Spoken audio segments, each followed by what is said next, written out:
Hi hello. അപ്പോൾ രാവിലെ ക്ലാസ്സിന് പോകുന്ന ദിവസത്തെ ഒരു മിനി വ്ളോഗാണ് കാണിക്കാൻ പോകുന്നത്. അപ്പോൾ രാവിലെ തന്നെ നല്ല മഞ്ഞൊക്കെ ഉണ്ടായിരുന്നു. അങ്ങനെ രാവിലെ പ്രകൃതി ഭംഗിയൊക്കെ ആസ്വദിച്ചതിന് ശേഷം രാവിലത്തെ തന്നെ പണിയെല്ലാം തുടങ്ങി വെച്ചിട്ടുണ്ട്. തലേ ദിവസം തന്നെ രാത്രി വൻപയർ എടുത്ത് കുതിർക്കാൻ വെള്ളത്തിലിട്ടിട്ടുണ്ടായിരുന്നു. എന്നിട്ട് വൻപയർ ഉണ്ടാക്കാനുള്ള പണിയിലാണ്. അരി അടപ്പയിലിടുന്ന ഡ്യൂട്ടി അച്ഛനായതുകൊണ്ട് അച്ഛൻ രാവിലെ അതൊക്കെ ചെയ്തിട്ടുണ്ട്. പിന്നെ എനിക്ക് തേങ്ങ തിരുമ്മി തരുന്നുണ്ട് തോരനും ചമ്മന്തിക്കും വേണ്ടിയിട്ടാണ്. അപ്പോൾ രാവിലെ എൻ്റെ കണ്ണി എന്തോ കടിച്ചിട്ടുണ്ട്, അങ്ങനെ ഐസ് വെച്ചുകൊണ്ടിരിക്കുകയാണ്. തോരൻ അരയ്ക്കാൻ വേണ്ടി പച്ചമുളക്, ജീരകം, വെളുത്തുള്ളി എല്ലാം കൂടി ഇട്ട് ചതച്ചതിന് ശേഷം തേങ്ങയും മഞ്ഞൾപ്പൊടിയും ഇട്ട് നന്നായിട്ടൊന്ന് ചതച്ചെടുക്കും. വൻപയർ വെന്ത് വരുന്ന സമയം കൊണ്ട് ഞാൻ അടുത്ത പണിയിലേക്ക് കടന്നു. അപ്പം മുട്ട പൊരിക്കലാണ് അടുത്ത പണി. അങ്ങനെ മുട്ടയെല്ലാം പൊരിച്ച് വെച്ചതിന് ശേഷം ഞാൻ വീടെല്ലാം അടിച്ചു വാരി വൃത്തിയാക്കി തൂത്ത് വാരിയിട്ടുണ്ട്.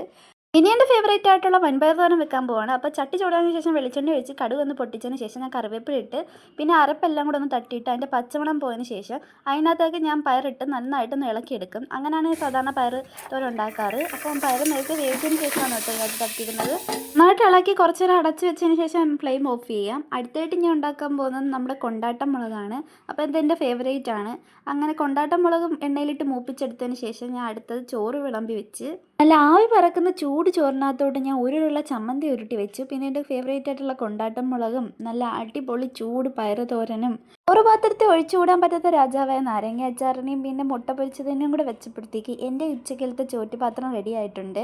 എനിക്ക് ഫേവറേറ്റ് ആയിട്ടുള്ള കറികളൊക്കെ ഉണ്ടെങ്കിൽ ഞാൻ രാവിലെ സാധാരണ ചോറൊക്കെ കഴിക്കാറുണ്ട്. അപ്പോൾ ഇന്ന് എൻ്റെ ഫേവറേറ്റ് കറി ആയതുകൊണ്ട് രാവിലെ ഒരുങ്ങിയതിന് ശേഷം നല്ല ചൂട് ചോറും ചമ്മന്തി അച്ചാറും കൊണ്ടാട്ടവും മുട്ട പൊരിച്ചതും ഒക്കെ കൂട്ടി ഒരു പിടിപിടിച്ചതിന് ശേഷം ഞാൻ നേരെ ക്ലാസ്സിന് പോകാനായിട്ട് ഇറങ്ങി. അങ്ങനെ ഞാൻ നേരെ ക്ലാസ്സിലെത്തി. അപ്പോൾ ഇത്രയുള്ള ഗൈസ് രാവിലെ തിരക്ക് പിടിച്ചൊരു വ്ളോഗ്. അപ്പോൾ എല്ലാവർക്കും വീഡിയോ ഇഷ്ടപ്പെട്ടെങ്കിൽ ലൈക്ക് ചെയ്യണം, സബ്സ്ക്രൈബ് ചെയ്യണം.